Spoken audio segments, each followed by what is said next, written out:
মহারাজ, এই দুজন ইংরেজ সাহেব আপনার সাথে দেখা করতে এসেছে। আরে আরে বলুন ইংরেজ সাহেবগণ, বলুন বলুন। নবাব বাহাদুর আমাদের এই কৃষ্ণনগরের কাছেই খাঁটি গড়ার পারমিশন মানে অনুমতি দিয়েছেন। আমরা এখানে বাণিজ্য করিব, তাই আমরা ভাবলাম আপনার সাথে একবার দেখা করিয়ে যাই। এই নিন মহারাজ কৃষ্ণচন্দ্র, আপনার জন্য সুইট উপহার। এ তো চুষি কাঠি। No, this is lollipop.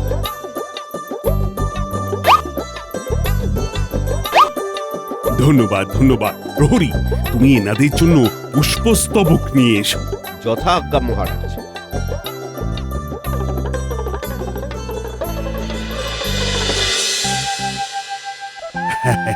আপনারা আমাদের রাজ্যে বাণিজ্যের জন্য এসেছেন, এতে আমি খুব খুশি হয়েছি। আর কোনো সমস্যা হলে বলবেন, আমি যথাসাধ্য সহযোগিতা করার চেষ্টা করব। Thank you, thank you.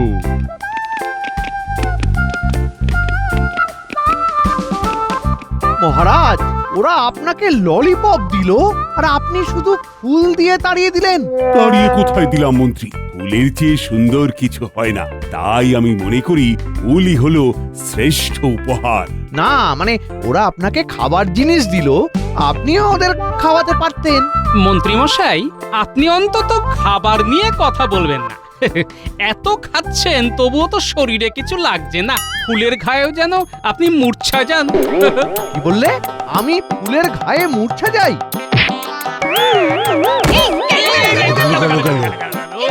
আমি দুঃখিত মন্ত্রী মশাই। আমি পড়ে গেছি। মন্ত্রীমশাই তো দেখছি ফুলের গায়ে সত্যি সত্যি মূর্ছা গেলেন। ফুলের নয়, পাখার। তোমরা আবার মন্ত্রীকে নিয়ে মশকরা শুরু করলে। যাও যাও মন্ত্রী, বাড়ি গিয়ে বিশ্রাম নাও তো, যাও। উফ উফ উফ, বাবা গো, বাবা গো। আমি কি তোমার বাবা নাকি? ও গিন্নি গো, কি ব্যথা, কি ব্যথা! এ সব গোপালের অভিশাপ। বেটা বললো আর আমি পড়লাম। সব সময় গোপাল গোপাল করো না তো। নিজের মাথার বুদ্ধি দিয়ে তো গোপালের কিছুই করতে পারোনি। তাই তো এবার আমি ইংরেজদের মাথার বুদ্ধি ধার নিচ্ছি। হ্যাঁ, আজকে ওরা আসবে আমার সাথে দেখা করতে।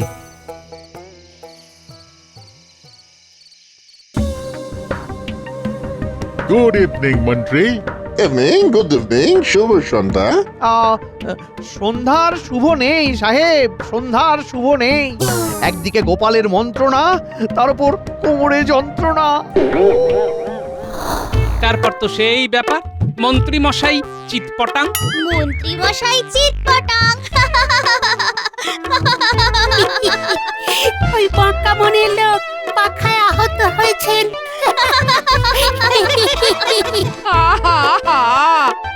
বলি সারাক্ষণ এই গুলতানি দিয়ে কাটাবে নাকি? নাতি নাতিগুলোকে তো একটু পড়তে বসাতে পারো। এতটুকু জীবনে শান্তি নেই। এই যা, তোরা বাড়ি গিয়ে পড়তে বস গিয়ে যা। তারপর বলুন, খাবার কেমন লাগছে? হ্যাঁ, দারুন দারুন দারুন, ডেলিসিয়াস। এই আলু পোস্তটা খুব টেস্টি। পোস্ত আমাদের দেশে তো পাওয়া যায় না। আইডিয়া মন্ত্রী, আমরা এই কৃষ্ণনগরের চাষিদের দিয়ে পোস্ত চাষ করালে কেমন হয়? দারুণ হয়, দারুণ। এখানে কম অর্থ দিয়ে চাষ করিয়ে আপনাদের দেশে বেশি দামে বিক্রি করবেন। দেখবেন লাভের গুড় পিঁপড়ে কেন হাতিও খেয়ে শেষ করতে পারবে না। বেশ, তাহলে কালকেই চাষিদের সাথে কথা বলিব।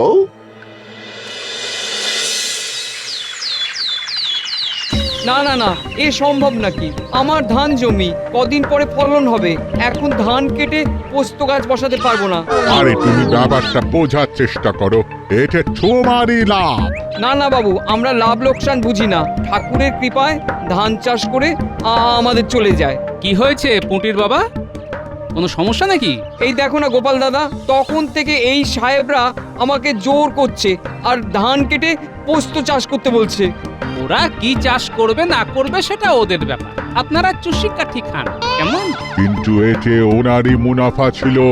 আপনারা বাণিজ্য করতে এসেছেন, করুন না। আমরা চাষাবাদের ব্যাপারটা আমাদের মতন বুঝে নেব। আগে সবাই ভাত খাবে, তারপরে বিলাসিতার পোস্ত। আপনারা এখন আসুন। পুরীর বাবা, তুমি সব চাষিদের বলে দেবে কেউ যেন ওদের প্রলোভনে পা না দেয়। হ্যাঁ গোপাল দাদা, তাই করব।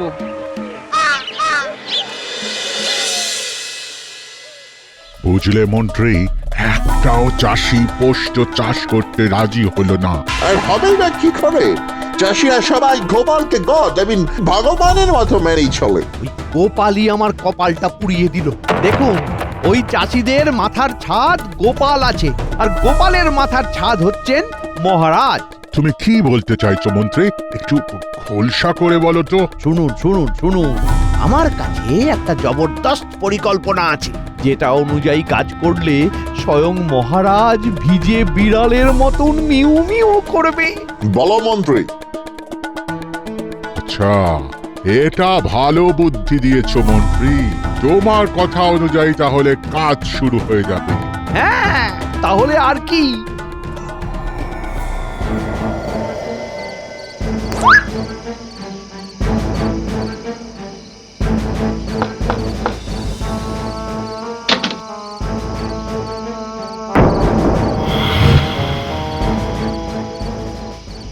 ওই গো, কে এলো? এ কি গো, কোথায় তুমি? কি গো? এই এই পুটি পুটি, ওঠ মা ওঠ, তোর বাবা কোথায় গেল বলতো?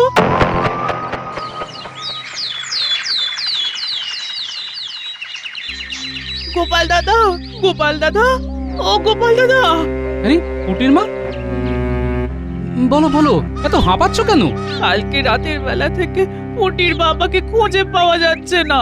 সে কি সর্বনাশ! হ্যাঁ গো গোপাল দাদা।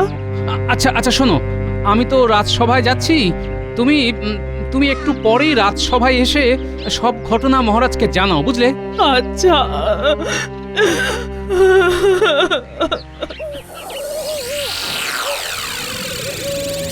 হায় হায় হায় হায় হায়, এবার আমার কি হবে? কালকে রাতের বেলা থেকে পুটির বাবাকে খুঁজে পাওয়া যাচ্ছে না। শান্ত হও পুটির মা। কি হয়েছে হঠাৎ করে? কালকে অনেক রাতে আমাদের বাড়ির দরজায় কে যেন এসে ধাক্কা দেয়, তখন ও উঠে দেখতে গেল, আর তারপর থেকেই নিখোঁজ। ঠিক আছে পুটির মা, শান্ত হও। তুমি এখন ঘরে যাও আর একটু সাবধানে থাকো। আমি দেখছি কি ব্যবস্থা নেওয়া যায়। সেনাপতি, যাও যাও, এক্ষুনি খোঁজা শুরু করো।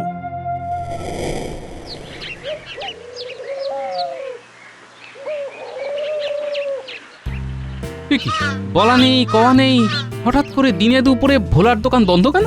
গোপাল দাদা, আমি তো অনেকক্ষণ এখানে দাঁড়িয়ে আছি। আর অপেক্ষা করে লাভ নেই ভাই। ওই ভোলা ময়রার বাড়িতে তো ওই কান্নার রোল পড়ে গেছে। কালকে রাত থেকে ভোলাদা নিখোঁজ। হ্যাঁ, বলিস কি রে? সে কি, ভোলাও নিখোঁজ, পুটির বাবাও নিখোঁজ? না, ব্যাপারটা নিয়ে তো ভাবতে হবে।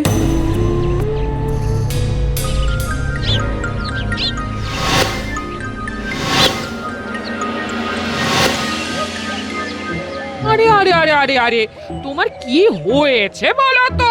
সেই তখন থেকে চোরকির মতো গোল গোল গোল গোল ঘুরছো। সমস্যা গিন্নি, অনেক সমস্যা। বুদ্ধিটা কিছুতেই আসছে না, বুঝলে? যদি চারদিকে এত ধান চাষ হচ্ছে, কিন্তু তোমার মাথার বুদ্ধির চাষটা বন্ধ হয়ে গেল। আরে এই চাষ নিয়েই তো যত বিপত্তি গিন্নি। যারাই চাষ করছে বা যাদের জমি আছে, তারাই কি করে রাতারাতি নিখোঁজ হয়ে গেল? সত্যি খুব খারাপ লাগছে গো। না, আমাকে এক্ষুনি বেরোতে হবে। খেয়ে যাও। এই এসে খাবো খন, খাবার ঢাকা দিয়ে রাখ।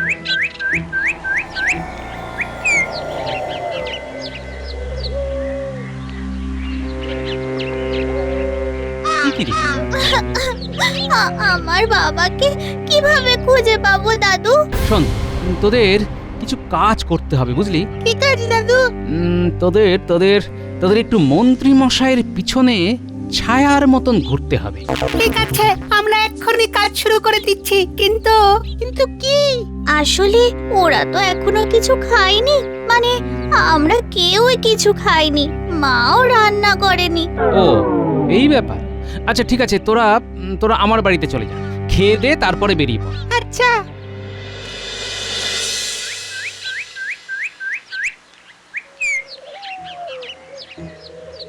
এই উল্টে মন্ত্রী মশাই এই বিকেলে কোন দিকে যাচ্ছে বলতো? এদিকে তো ওনার বাড়িও না, আবার বাজারও না। আরে এটাও বুঝলি না? ওদিকে ওনার ডান হাত বাঁ হাত, বটা ঘটা কাকাদের বাড়ি। চল তো তাহলে পার টিপে টিপে পিছু পিছু যাই। হ্যাঁ তাই চল।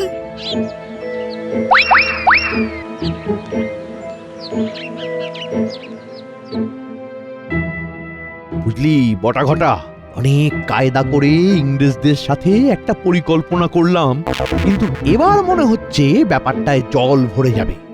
কেন এরকম বলছেন? আরে বেশ কয়েকজন চাষিকে তো আমি আর ইংরেজরা মিলে ওদের ডেরাতে লুকিয়ে রেখেছি। সে তো জানি, কিন্তু কেউ কি এই ব্যাপারটা জেনে গেছে নাকি? না, এখনো জানেনি, কিন্তু মহারাজ তো সেনাপতিকে বনে বাজারে খুঁজতে পাঠিয়েছেন। আরে তাতে কি, আপনি এক কাজ করুন, আপনি আজকে রাতের মধ্যেই ওদের সাবধান করে দিয়ে আসুন। আর বলুন লুকিয়ে রাখার জায়গা যেন বদলে নেয়। ব্যাস হয়ে গেল। এটা ভালো কথা বলেছিস তো। ঠিক, আমি সন্ধ্যের মধ্যেই বেরিয়ে পড়বো।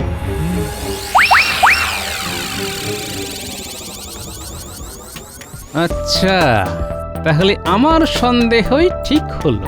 সবই ওই পোস্ত চাষ করতে রাজি না হওয়ার ফল।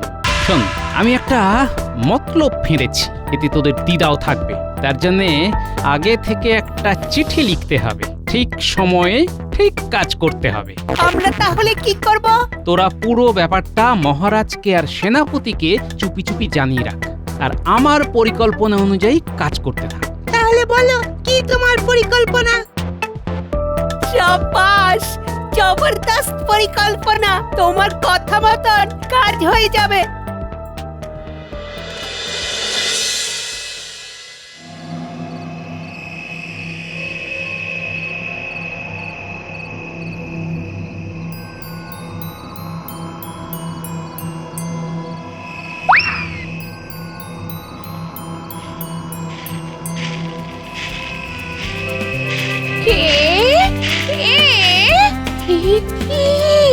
গোপাল বউ, তুমি এই সময়ে?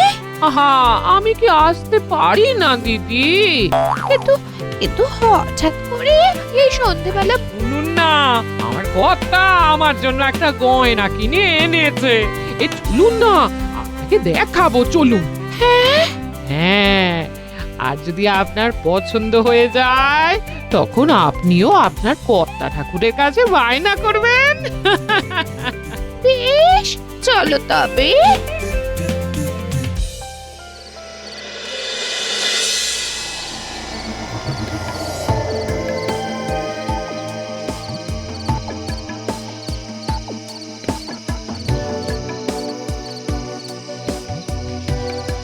দেখছো তো, বাচ্চাদের দেওয়া তথ্য একদম নির্ভুল।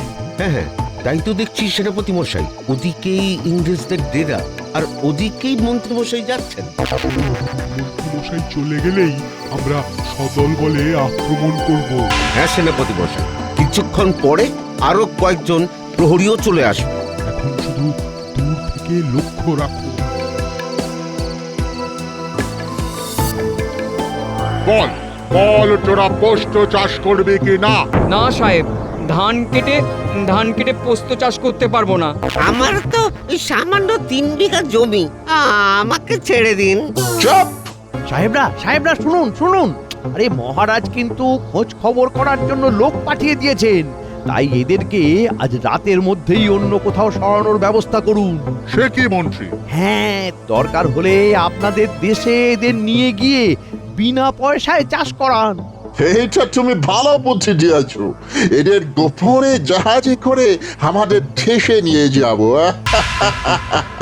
না আমরা যাব না। আমি এখন আসি, কেমন?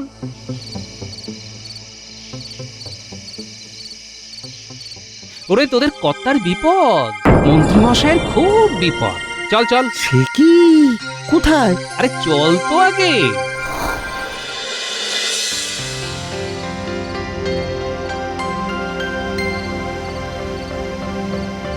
গিন্নি, ও গিন্নি, গিন্নি, আরে আরে কোথায় তুমি? কই গো, খেতে দেবে তো নাকি? কি সারা বাড়ি খুঁজে পেলাম না, কোথায় গেল রে বাবা? ও গিন্নি, আরে যাই তো যাই, বটা ঘটাকে গিয়ে বলি। গিন্নি না বলে কয়ে এত রাতে কোথায় চলে গেল?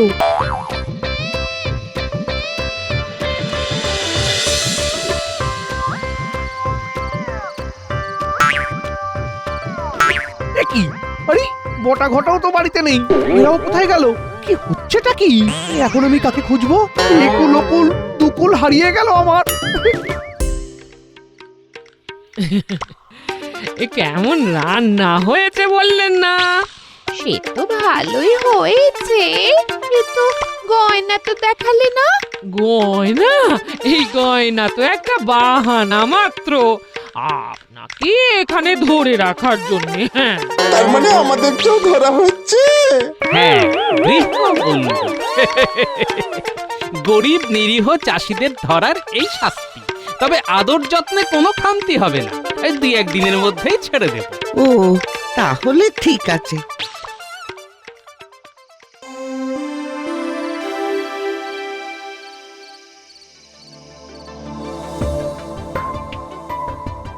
এটা কিন্তু খুব খারাপ হচ্ছে। খারাপ ভালো সব আগামীকাল সকালেই বিচার হবে।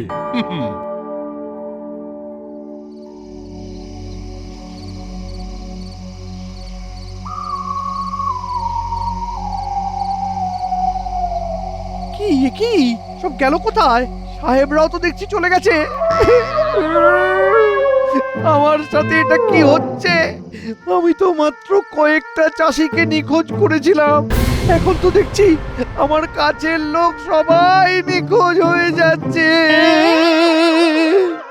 কাল সকাল হলেই মহারাজকে জানাবো। হ্যাঁ,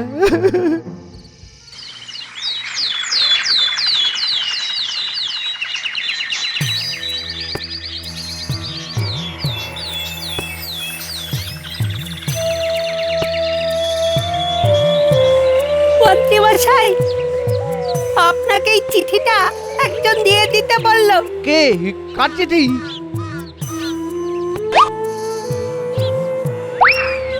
প্রিয় স্বামী, আমি তোমাকে ছেড়ে চলে গেলাম। আমি যেখানেই আছি খুব ভালো আছি, আর তোমার কাছে ফিরবো না। তুমি একা একাই থাকো, হাত পুড়িয়ে খাও, বিদায়। ইতি শুধুমাত্র তোমার গিন্নি।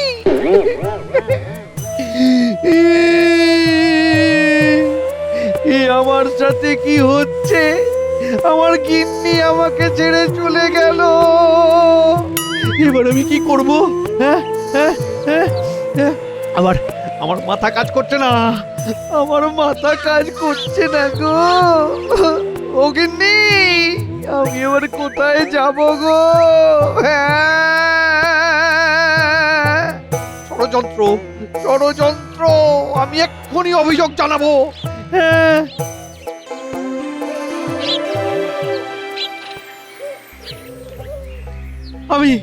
আমি এসেছি মহারাজ। আমি সর্বহারা হয়ে গেছি।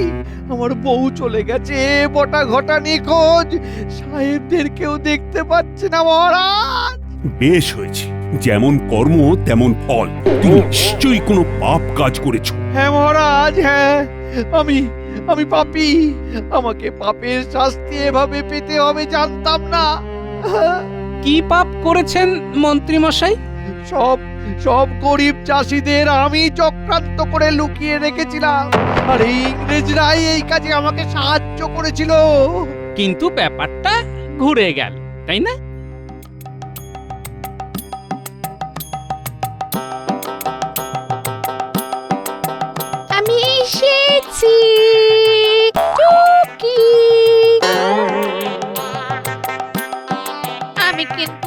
আর ফিরবো না। ওই বাড়িতে হয় তুমি থাকবে, নইলে আমি থাকবো। ওই তো আমার বউ। চলো গিন্নি চলো, একসাথে বাড়ি চলো।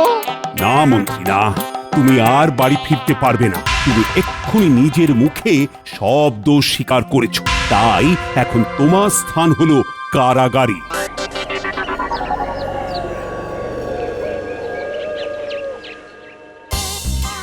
সব আপনার জন্যে, সব আপনার জন্যে। আমরা আমরা আপনার কথা শুনে এই পাপ কাজ করতে গিয়ে ধরা পড়েছি। দাঁড়িয়ে দেখছো কি? এই মন্ত্রীকে শাস্তি দাও। আমি আর করবো না গো। একেই বলে ফন্দির পরে ফন্দি দশা।